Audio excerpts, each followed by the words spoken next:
Yo participé en una moción de censura contra el ministro Carrasquilla.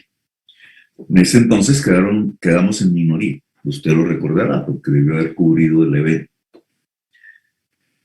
En ese momento, y eran los primeros meses del gobierno de Duque, el argumento que esbozamos allí era que el ministro Carrasquilla, aprovechando el haber sido ministro de Hacienda en un gobierno anterior, el de Uribe, había construido una estructuración financiera alrededor de un derecho, el agua. Una estructuración financiera para ganar billete de manera particular y se enriqueció con él. En ese entonces el Congreso de la República lo respaldó en su mayoría. Ese hecho de ser un estructurador financiero con sus empresas ubicadas en paraísos fiscales, usando un bien público, que es el agua, y un conocimiento que debería ser público, su paso por el Ministerio de Hacienda pasado, ya mostraba lo que iba a pasar. Lo que ha hecho el ministro Carrasquilla es una estructuración financiera, es decir, que dé rentabilidad financiera, pero no alrededor del agua, como en el pasado, sino alrededor del COVID. Reemplazó el agua potable por el COVID. Y esa estructuración financiera tiene un resultado: utilidades bancarias. El único sector en Colombia que ha crecido es el sector financiero. El único sector que ha tenido utilidades es el sector financiero. 14 billones el año pasado. 14 billones que salieron ¿de dónde? No solamente de la intermediación entre crédito y ahorro, no, sino de políticas públicas hechas por el ministro Carrasquilla. Por ejemplo, permitió disminuir el encaje. El encaje es un dinero que los bancos tienen que guardar, es decir, que les cuesta guardar para proteger el ahorro de la gente que está allí en el banco, depositando sus dineros, que no son del banco, son de los ahorradores. Como el banco entrega eso en crédito, entonces hay unos mecanismos para tratar de proteger, de quitarle riesgo a esos depósitos de los ahorradores. El encaje es uno. Y el ministro Carrasquilla decidió disminuir el encaje, es decir, permitirles más manejo del dinero que emite el Banco de la República para prestárselo al gobierno. Y a cambio le dio una tasa de interés del 6%. Eso representó $500 millones de pesos de esos 14 billones de utilidades. Solamente ese mecanismo. Hay un segundo mecanismo que es de estructuración financiera y tiene que ver con los fondos privados de pensiones. Los dineros de los cotizantes se invierten por las dos administradoras, que es la del Grupo Aval y la del GEA, Bancolombia, en títulos de deuda pública del gobierno y les pagan una tasa de interés. Es otra manera como, pagada la comisión a los dueños de las administradoras, se forjan utilidades del sector financiero. Y es con el dinero público, es con las decisiones públicas. Y hay una tercera manera, y es la emisión del Banco de la República, que no del gobierno, pero es del Banco de la República, que en lugar de dirigirse hacia el gobierno para financiar, por ejemplo, la política social anti-COVID en épocas de cuarentena, se dirige directamente a los bancos para darles liquidez. Ellos usan ese dinero para hacer créditos a sus clientes que son las más grandes empresas de Colombia, y ahí sacan otra utilidad. Es decir, la utilidad bancaria hoy viene siendo sostenida por el dinero público y por la acción pública. Lo afirmé en un artículo de opinión. Ese estructurador financiero, en función de garantizar las utilidades bancarias y del sector financiero, fue el ministro de Hacienda. Lo sabía hacer ya, lo había demostrado, lo volvió a repetir. No fue con el agua, ahora fue con el COVID. En esa carrera condenó al país a un abismo económico. Lo hizo con su reforma tributaria 2019, ya lo afirmé, desfinanció el Estado para regalarle impuestos que terminaron siendo utilidades particulares a las grandes corporaciones del país. La cuantía de esos recursos perdidos se establece entre 9 y 15 billones de pesos. Y el segundo efecto fue el COVID. Entonces, en un primer momento desfinancian el Estado y en un segundo momento sobreendeuda el Estado, porque no usa mecanismos de emisión, no los presiona. Existiendo, porque no es que Petro está proponiendo que se emita, no, es que ya se emitió, solo que el dinero se fue a la banca y no al gobierno. Y no solamente no quiso utilizar un mecanismo que la mayoría de los países del mundo están utilizando hoy en la crisis económica, que es la emisión directa al gobierno, sino que al sobreendeudar el país, lo sobreendeudó incluso generándole utilidades al sistema financiero con el dinero público. Y entonces tenemos dos fases. Por un lado, financia el Estado y por el otro, sobreendeuda el Estado. Resultado, un incremento enorme del déficit fiscal. Por tanto, los bonos de Colombia en el exterior se vuelven bonos basura. Por tanto, la tasa de interés para endeudarse en el exterior se vuelve de las más altas del mundo y terminamos en un abismo económico. Eso fue lo que hizo Carrasquilla. Es que creo que o yo me expresé mal o no me entendió. Mi pregunta es si el ministro se demoró en renunciar, se demoró mucho, y si otras cabezas deberían irse también de sus cargos del equipo económico. No, mira, es que el Congreso por eso te mencioné desde el principio, el Congreso de la República debió revocarlo. Debió aprobar la moción de censura. Nos hubiéramos ahorrado todo esto. Ni se hubiera desfinanciado el Estado en el 2019, ni se hubiera convertido toda la política anti-COVID en una estructuración hecha para salvar las finanzas y mantenerle las utilidades a los dueños privados, que son 4 o 5 personas del sector financiero. Ahora, que haya renunciado ahora, pues obviamente le tocaba, porque se desplomó completamente su política. Su política ha sido derrotada por los hechos contundentes del mercado y por la movilización social. Mantenerse ahí era imposible. Nunca el señor Carrasquilla debió ser ministro de Hacienda de Colombia. Nunca, porque ya venía con un proceso encima, que no hablo de tipo judicial, porque aquí no se condena ese tipo de prácticas, sino social, y era haber utilizado el agua potable y sus conocimientos para enriquecerse.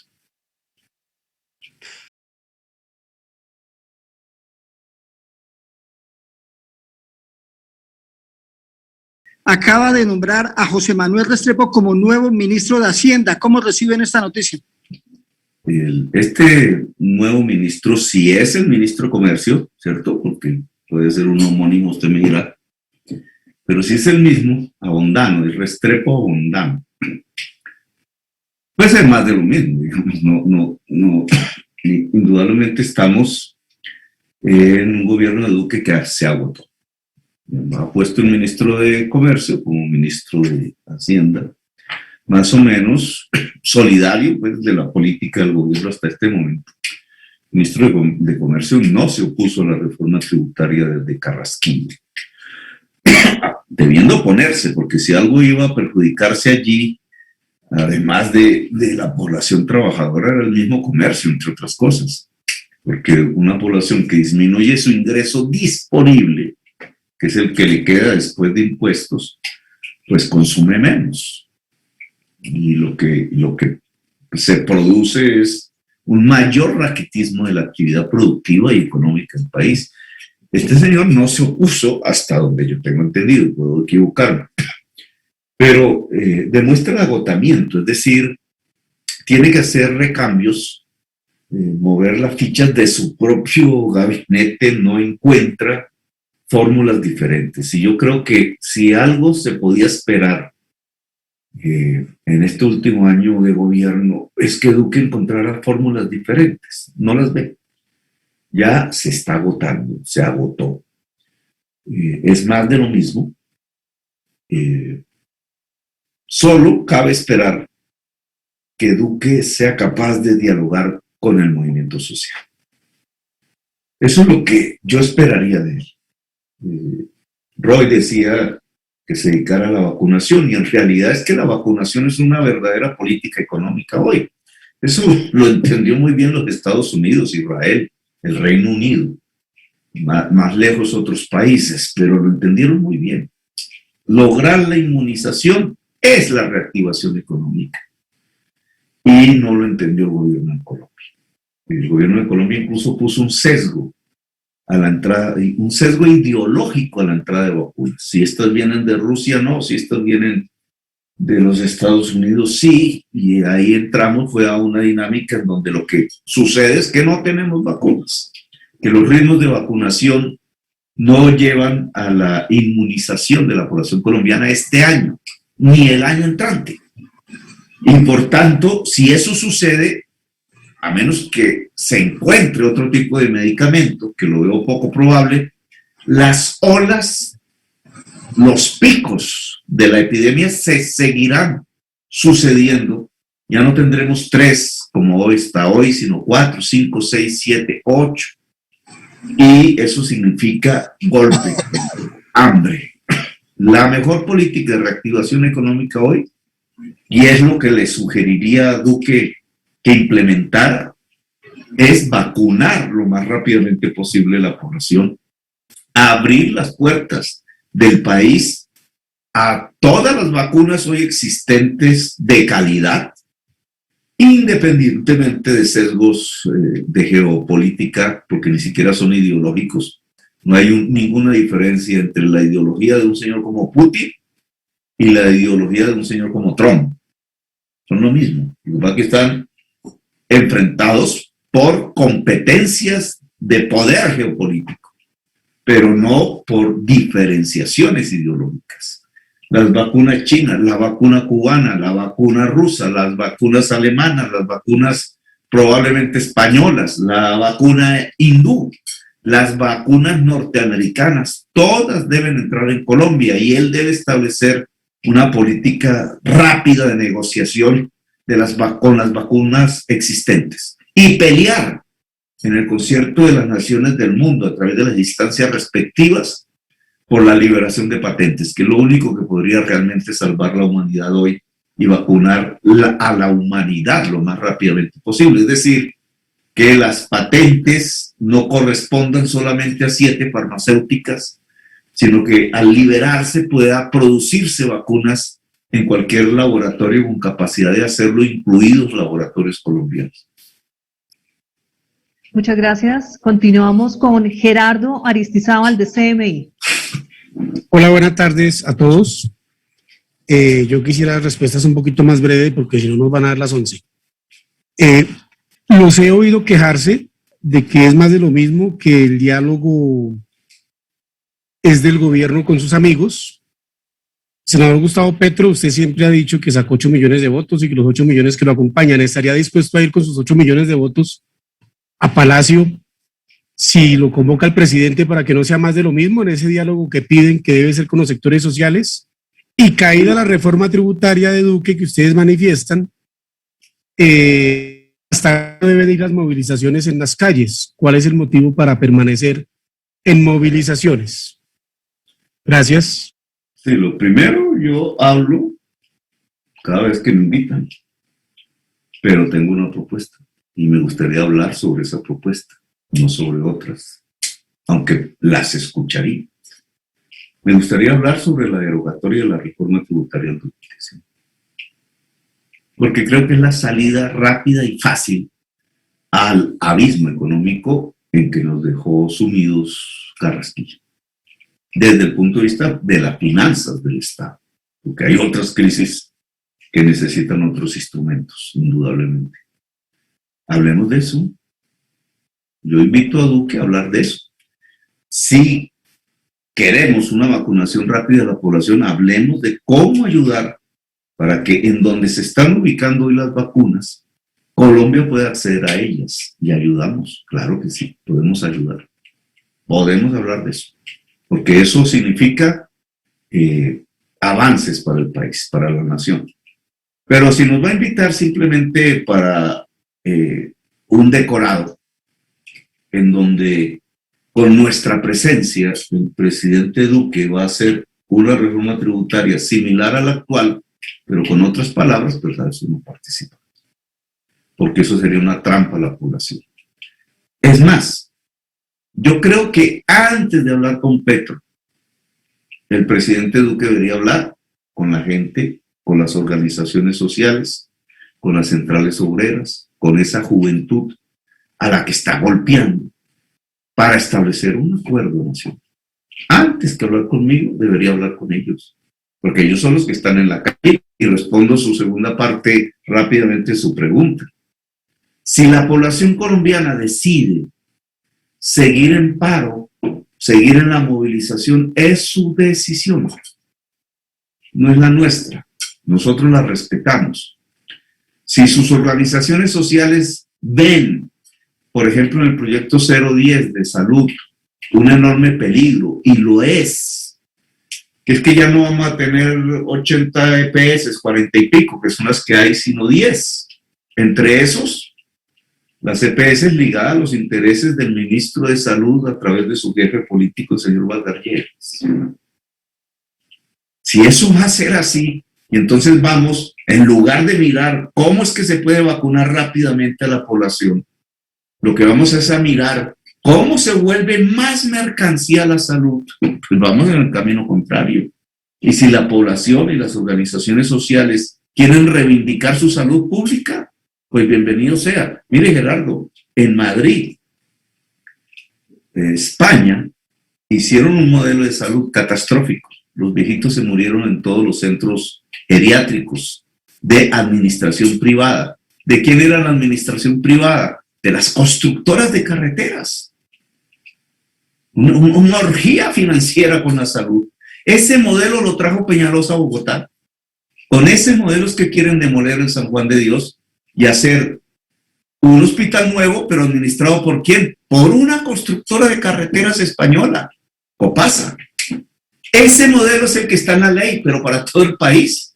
Es decir, el modelo de derrumbe del San Juan de Dios es el que quieren proyectar ahora para toda Colombia, que los hospitales públicos pasan a ser administrados por grandes corporaciones financieras y muchas constructoras de carreteras como la de la Ruta del Sol 2.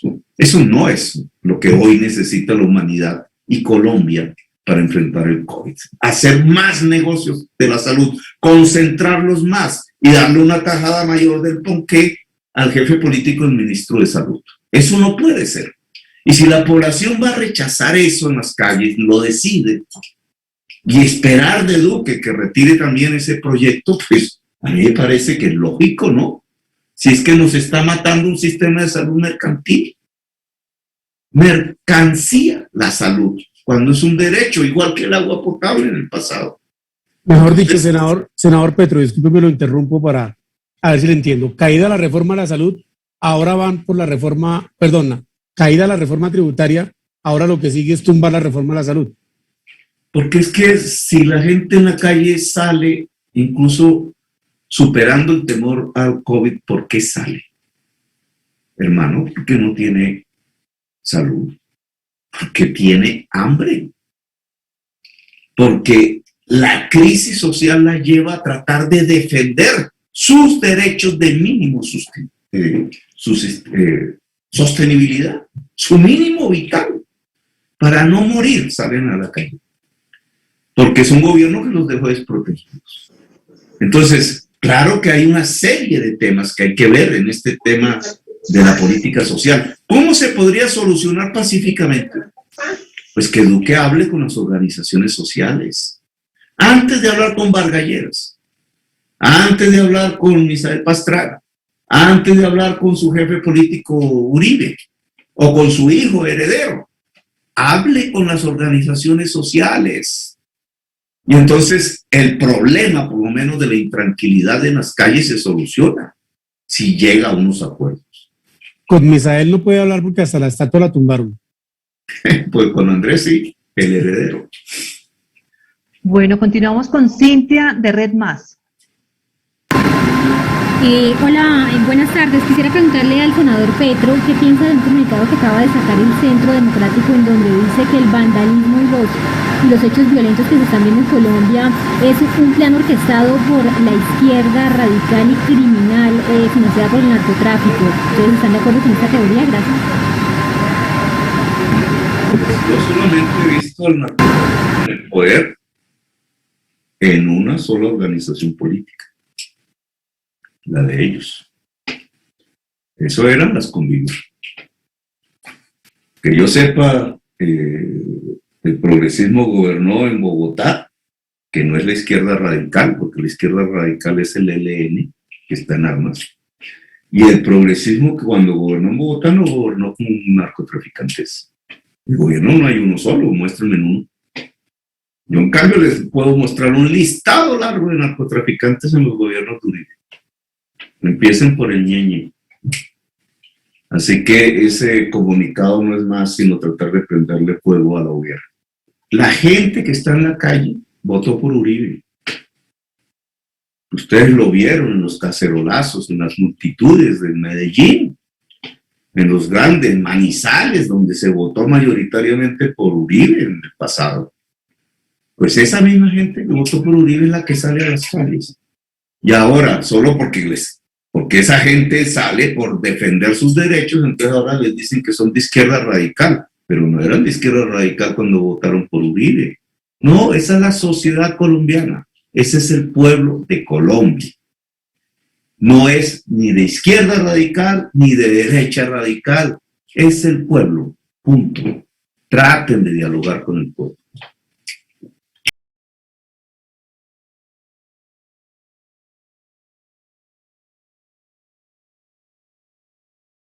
En este momento están militarizadas las ciudades de Bogotá, Cali, Cúcuta, Valledupar. Hemos visto tanques de guerra en este momento en las diferentes capitales del país. Y anoche Colombia vivió una noche de terror. Prácticamente se impuso el fascismo en Colombia. Senadores, ¿quién responde por esos muertos hoy en Colombia? Yo le he escuchado al senador Gustavo Petro y al senador Roy Barreras que prácticamente el presidente Iván Duque ha perdido el control del país. Y hay voces ya que se expresan en que seguramente esta noche será de terror hoy en Colombia y quién va a responder por los muertos de mañana. Y si esta matazón no se detiene con la sensatez del presidente Iván Duque renunciando a la presidencia de la República. Gracias. Yo sí creo que hay un sector loco al lado de Uribe. Espero que Uribe tenga algo de cordura en este momento, no me consta, que quiere un golpe de Estado para perpetuarse en el poder. Ve a Duque débil, todo el generalato es uribista, así lo quiso Duque mismo, lo hizo. Quieren llevar hacia una masacre la movilización social y sobre esa base perpetuarse en el poder fácilmente a través de un golpe institucional. Eso es una locura. Si eso sucediese, toda la sociedad colombiana tiene que salir a la calle. Ahí no hay nada más que hacer, es la defensa de la democracia. Y habría que adelantar las elecciones. Y yo creo que eso debe ser, digamos, manejado obviamente por la sociedad y por la política nacional, pero si nos llevan por falta de cordura hacia un golpe institucional y hacia una masacre de la población, hay que adelantar las elecciones en Colombia. Ahora, yo veo en Duque una persona que, desconectada de la realidad, puede tener momentos de cordura. Y este es un momento, digamos, para reaccionar y reaccione. Logre la paz social en las calles. La paz social se puede lograr en las calles y dialoga con la gente que está en las calles, como ya hemos dicho. Y un primer paso, así le haya costado mucho y se haya demorado mucho, retirar la reforma tributaria. Es un paso que yo aplaudo, pero debe ser seguido de otros. Primero, no puede dejar la economía en el descalabro. Retire la reforma tributaria del 2016, del 2019. Perfectamente entramos en un camino correcto desde el punto de vista de una senda económica. Dialogue con la gente del paro alrededor del tema tributario, alrededor del tema de la salud, que son los dos grandes ejes de convocatoria, y tendrá paz social. Y dedíquese a lograr la inmunidad de la población colombiana, que con eso podría, incluso por muchos daños que se hayan provocado en estos 3 años de gobierno, con ese último podría cerrar bien su gobierno, que nosotros queremos que cierre. Nosotros no queremos que se afecte. Nosotros queremos paz social, conquistas sociales y democracia. Y hablar, porque al final el pacto histórico es eso. Para poder hacer un pacto histórico en Colombia hay que hablar. Pero no podemos caer en la locura. La locura puede surgir de quien pretenda derribar desde las calles al gobierno. No creo en eso. Pero la locura también puede venir, y ya la estamos viendo escrita por gentes que creen que llegó el momento de resolver el problema a partir de acabar la Constitución y la democracia y usar el ejército para ello. Álvaro Uribe haya producido antes una derrota moral del ejército, que no militar, una derrota moral. Los 6.402 muchachos, muchachas, personas asesinadas, por lo cual queda una herida abierta, porque no la cargan los jefes políticos que dieron esas órdenes, sino que la carga la oficialidad del ejército, sus soldados, institucionalmente y particularmente miles de personas que pertenecieron al ejército y están vinculados. Ahora quiere una segunda derrota moral. Quiere llevar el ejército a enfrentarlo contra la ciudadanía en masa desarmada. Ya no 6.402 jovencitos, sino 600.000 jovencitos que están en las calles. Eso es una locura. Yo le digo aquí a los generales, que sé que poco discuten de política, pero que tienen su corazoncito en el lado de Uribe, oigan, no lleven al ejército a una segunda derrota moral. Esta sería catastrófica. Esta no la aguantaría la opinión pública mundial. Esto pasaría como en Birmania, que llaman Myanmar ahora. Miren la prensa, el internet. ¿Qué es lo que pasa en Birmania y en Myanmar? El generalato de ese país es odiado por toda la humanidad. No cometan ese error. Yo invito a los soldados y a los policías, agentes, miren, lo que tienen al frente son sus hermanos, son sus padres, son sus primos, son su misma familia, son su mismo pueblo. Abrácense, confraternicen, no obedezcan las órdenes de la muerte. Si se abrazan allí en la calle, todo lo que se puede discernir de malo sobre Colombia se acabó. Y podemos construir un país en paz. Yo le digo a Duque, este es su momento, en el momento más crítico que es de su gobierno, puede incluso salir airoso, con la frente en alto, mirando bien de frente a la sociedad colombiana. No caiga en la trampa de los locos que están proponiendo el golpe de Estado, el estado de conmoción interior, las excusas de que entonces la gente es terrorista. Se llenó Colombia de terroristas de pronto porque simplemente tienen hambre y quieren simplemente que un Estado les ayude. No caiga en esa trampa histórica, porque su nombre quedaría manchado para todos los siglos que están por venir. No caiga en eso, sea cuerdo. Mire, lo que llaman un dirigente de la oposición, 8 millones o como quieran llamarlo, le pide al presidente Duque cordura, porque podemos salvar muchísimas vidas humanas y podemos construir muchísima tranquilidad simplemente haciendo las cosas bien, simplemente dialogando, simplemente no haciéndole caso a ese tipo de sirenas de la violencia, que esas sí son del vandalismo y del terror. No le haga caso, construya democracia. Lo invito, se puede, hoy se puede superar fácilmente esta crisis, tanto la económica como la social, como la de la vida. Santiago.